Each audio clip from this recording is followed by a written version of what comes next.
In today's video, we're diving into a topic that's been on a lot of people's minds lately. World War III. Are we really on the brink of a global conflict? What's actually going on in the world right now? And how worried should we be? Let's break it all down. Okay, first things first. Talk of World War III has been a recurring theme in recent years, but in 2024, with global tensions higher than ever, it's on the tip of everyone's tongue. From military confrontations to political maneuvering, there's no shortage of potential flashpoints. But before we jump to conclusions, let's set the stage and understand what we mean by World War III in the first place. World War III would, in theory, be a large-scale conflict involving multiple nations across continents. Unlike smaller regional conflicts, this would be a total war, possibly involving nuclear weapons and massive civilian casualties. But how close are we to that reality? Let's examine the factors that could lead to such a devastating conflict. There are several areas in the world where tensions are particularly high right now. Some of the most talked about flashpoints include Ukraine, Taiwan, and the South China Sea. Let's take a closer look. First up, Ukraine. The ongoing war between Russia and Ukraine is arguably one of the most dangerous conflicts today.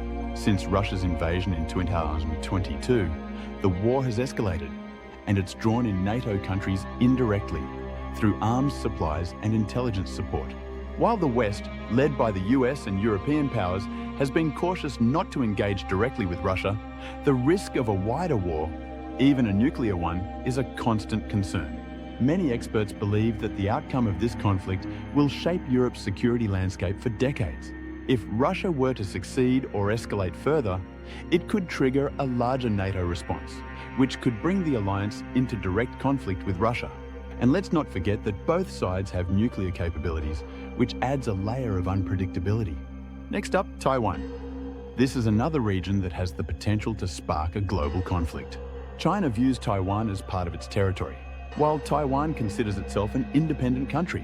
Over the past few years, Beijing has ramped up military pressure on Taiwan, conducting large-scale military drills in the Taiwan Strait. The US has a long-standing policy of supporting Taiwan's defense, which has created a tense standoff. A Chinese invasion of Taiwan could lead to US intervention, pulling the two largest military powers in the world into direct confrontation. And with China's rapidly growing military capabilities, this is a scenario that has many strategists concerned. Then there's the South China Sea, a strategic waterway that's rich in resources and critical for global trade. China has been constructing military installations on artificial islands in the region, which has sparked tensions with countries like the Philippines, Vietnam, and Malaysia, all of which have competing territorial claims. The US has been conducting freedom of navigation operations here to challenge China's claims. A confrontation in the South China Sea may seem like a localized issue, but it has the potential to escalate into something much bigger, especially with both the US and China's militaries involved. Okay, so we have these hotspots, but what else is going on around the world that could fuel a potential global conflict? Across the globe, we're also seeing a rise in political instability. From economic struggles in the Middle East to authoritarian regimes tightening their grip, nations are increasingly divided, both internally and internationally. In some cases, leaders might resort to aggressive foreign policies to distract from domestic issues or to maintain power. This is something to watch, as regional wars could quickly spiral into broader conflicts if big powers get involved. And then there's the growing role of technology. Cyber attacks have become a major part of modern warfare. Russia's interference in elections, China's digital surveillance, and even the potential for cyber warfare between major powers. All of this could lead to a breakdown of diplomacy and trigger military responses. It's not always about tanks and missiles. Sometimes, the battlefields of the future will be fought in cyberspace.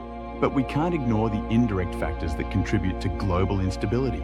Climate change and resource scarcity are increasingly putting pressure on nations. Disputes over water, food, and energy could spark conflict, especially in vulnerable regions.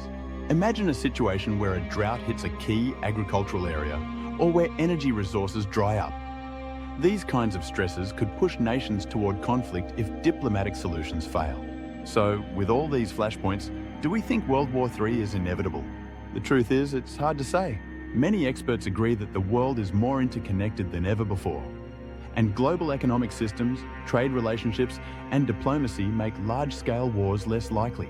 Nations understand that a world war would devastate everyone, and the presence of nuclear weapons has acted as a major deterrent. But the risk is far from zero. However, history shows that wars can start unexpectedly, and small conflicts can spiral. The key is managing these tensions through diplomacy, cooperation, and conflict resolution before things get out of hand. With all of this in mind, what can we as individuals do? Well, staying informed is the first step.